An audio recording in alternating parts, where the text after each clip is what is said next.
Okay, guys, so last week what we did was to talk a little bit about Bernoulli's principle.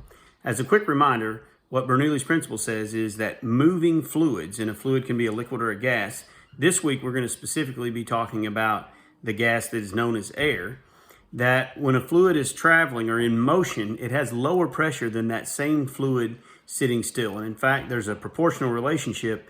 The faster the fluid moves, the lower the pressure of the fluid. And this has all kinds of effects. Specifically in weather, a lot of times you're warned with tornadoes. If there's a tornado coming, stay away from the windows in your house because they could be broken. There's two reasons that could happen. One, a tornado could throw debris and just smash stuff through your windows on your way in.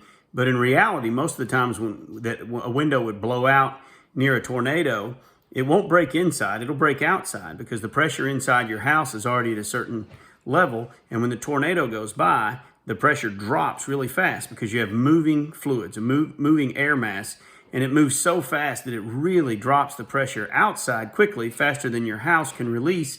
So in essence, your house becomes like a heavily inflated balloon, and it looks for a weak spot to break. And the glass in your house is typically weaker than the walls.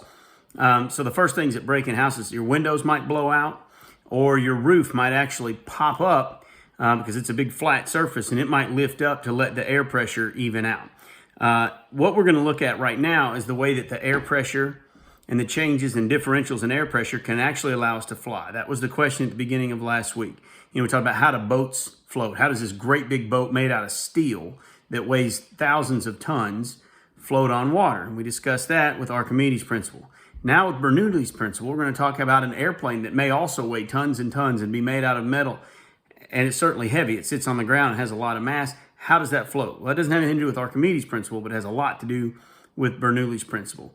And the fact that air speeds, the faster that a fluid travels, the less pressure it has. And we'll see how that affects airplanes and flight.